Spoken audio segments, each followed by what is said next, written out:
প্রিয় নবম শ্রেণীর শিক্ষার্থীরা, আজকে তোমাদের বিস্তার পরিমাপ অধ্যায়ের অনুশীলনীর যে মেইন 9 নাম্বার অঙ্কটা আছে আমরা সেই অঙ্কটা করব। তো শুরুতেই আমরা চলো প্রশ্নটা পড়ে নিই। এই অঙ্কটা একটু অন্য, আমরা অধ্যায়ে যত অঙ্ক করেছি তার চাইতে একটু অন্যরকম এবং সুন্দর একটা অঙ্ক। যদি তুমি আর কি বুঝো অঙ্কটা, তাহলে 10 সদস্যের একটি নমুনার গাণিতিক গড় ও পরিমিত ব্যবধান দেওয়া আছে। একটা হচ্ছে 9.5 আর একটা হচ্ছে 2.5। পরে 15 মানের আরও একটি সদস্য নমুনায় অন্তর্ভুক্ত করা হলো। তাহলে 11 সদস্য বিশিষ্ট নমুনার গাণিতিক গড় ও পরিমিত ব্যবধান নির্ণয় করো। তো এই হচ্ছে আমাদের প্রশ্নটা ছিল। এখন আমরা প্রশ্নটাকে যদি একটু বোঝার চেষ্টা করি ফার্স্টেই, কারণ এটা কিন্তু অন্য অঙ্কের চাইতে একটু অন্যরকম।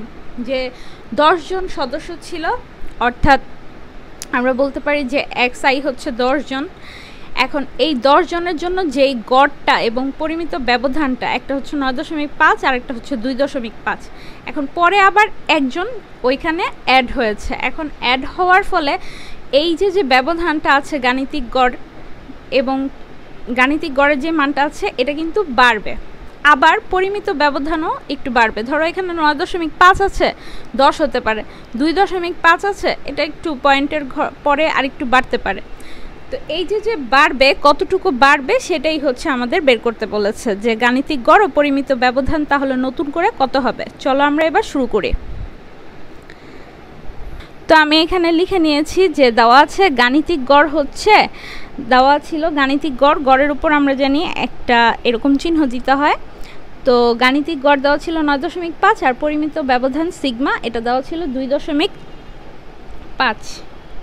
এটা লিখে নিলাম। এটা কখন? যখন সদস্য সংখ্যা 10 জন, ঠিক আছে।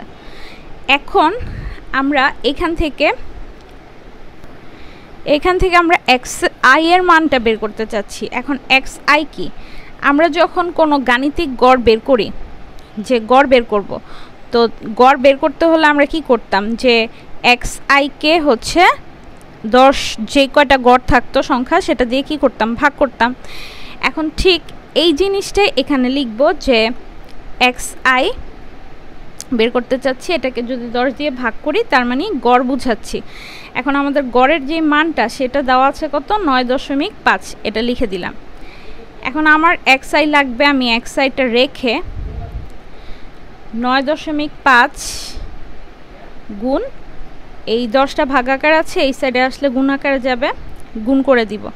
গুণ করলে এটা হবে 95। তো এটাকে আমি একটা সমীকরণ দিয়ে রেখে দিতে পারি, অথবা যে এটা হচ্ছে আমার xi এর মান রেখে দিলাম। আবার সিগমা সমান সমান হচ্ছে আমরা জানি যে সিগমা সমান সমান অনেকগুলো সূত্র আছে, তোমার যেটা সুবিধা তুমি সেটা লিখবা। তো আমাদের সিগমা সমান সমান আমরা এই সূত্রটা লিখছি, যে root over of xi by 10। এখানে অনেকে অনেক ধরনের ফর্মালিটিস ব্যবহার করে, যে হচ্ছে তোমার, আমি সূত্রটা লিখছি আর বলছি যে হচ্ছে তোমার অনেকে এখানে হচ্ছে তোমার দেখবা তোমার বইয়ের মধ্যে আছে, এখানে আপার লিমিট থাকে, লোয়ার লিমিট থাকে, 10 থাকে, আমাদের 1 থেকে 10 পর্যন্ত শুরু হয়েছে এটাতে। তারপর হচ্ছে তারপরে লিখে, তো আমরা ওগুলা অ্যাভয়েড করছি। আমরা হচ্ছে যেগুলো আমাদের দরকার শুধু বুঝার সুবিধার্থে তাড়াতাড়ির জন্য সেটুক লিখলাম, ঠিক আছে। যে মেইন সূত্রটা হচ্ছে xi স্কোয়ার বাই 10, এরপর তুমি যত ফর্মালিটিস মেনটেন করো সূত্রতে সেটা তোমার ব্যাপার, মাইনাস xi বাই 10, এই ক্ষেত্রে হোল স্কোয়ার, এখানে যেরকম শুধু এটার উপরে স্কোয়ার, এখানে হোল স্কোয়ার। আর এটা যেহেতু সিগমা সমান সমান অর্থাৎ পরিমিত ব্যবধান আমাদের দেওয়া ছিল 2.5, আমরা এটা লিখে নিচ্ছি। এখন এই রুটটা ওই সাইডে নিয়ে যাব, তাহলে কি হবে, রুট ওই সাইডে চলে গেলে হচ্ছে স্কোয়ার হয়ে যায়। তাহলে আমাদের বাকি থাকে হচ্ছে xi আর 10। আবার এইটা কিন্তু আমরা করেছিলাম একটু আগে, যে xi বাই 10 এটার একটা মান ছিল, মানটা ছিল 9.5, সেটাই লিখলাম, একটা স্কোয়ার আছে। আর হচ্ছে রুটটা ওই সাইডে চলে গেলে 2.5 এর উপর স্কোয়ার চলে আসবে। এবার xi স্কোয়ার বাই 10 এবার এটাকে তুমি স্কোয়ার করে ওই এখানে মাইনাস আকার আছে, ওই সাইডে গেলে এটা প্লাস আকারে চলে যাবে। আর 2.5কে যদি আমি স্কোয়ার করি তাহলে পেয়ে যাব 6.25 প্লাস দিচ্ছি, এটা ওই সাইডে যাবে প্লাস, এখানে হচ্ছে তোমার আসবে 90.25, এটাকে স্কোয়ার করলে। এবার আমার দরকার হচ্ছে xi2 স্কোয়ার আর কি, xi স্কোয়ার। তো এই দুইটা যোগ করলে হচ্ছে 96.5, আর এই 10টা এখানে আসলে গুণ আকারে যাবে।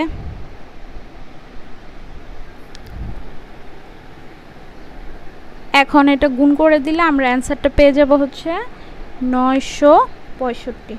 এটা হচ্ছে আমাদের xi স্কোয়ার সহমান। এটাকে তুমি দিয়ে দিতে পারো যে এটা হচ্ছে তোমার 2 নং সমীকরণ। এখন আমরা লিখতে পারি 1 নং ও 2 নং হতে পাই। তো 1 নং আমাদের যে xi ছিল সেটাতে 95 ছিল মান। এখন নতুন একজন সদস্য আসছে, তো 15 জনের সদস্যর জন্য আমরা এখানে সাথে 15 যোগ করে দিব।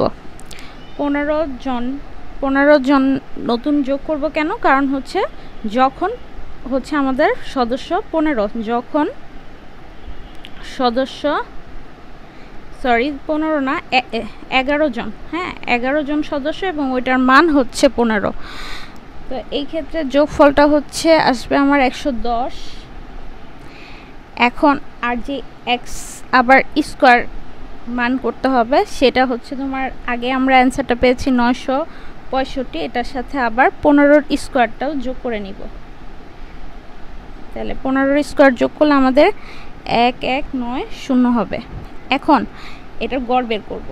তো গড় বের করলে আমরা এখানে গড় চিহ্ন দিয়ে দিচ্ছি।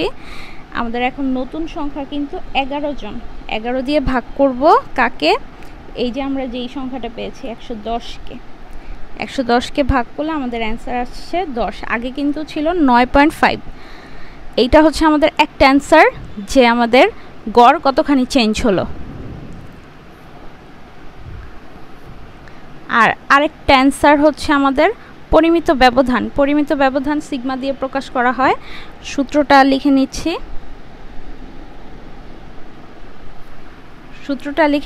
সূত্রতে অনেক ফর্মালিটিস আছে, তোমরা ওগুলো দেখে নিও।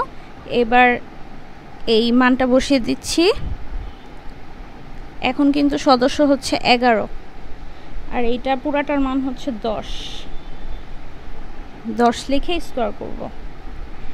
তো আগে ভাগটা করে নিবা। ভাগটা করলে হচ্ছে তোমার অ্যান্সার আসবে 108.182, আর এখানে 110কে স্কোয়ার করলে তারপর এটা থেকে এটা বিয়োগ করে দিব।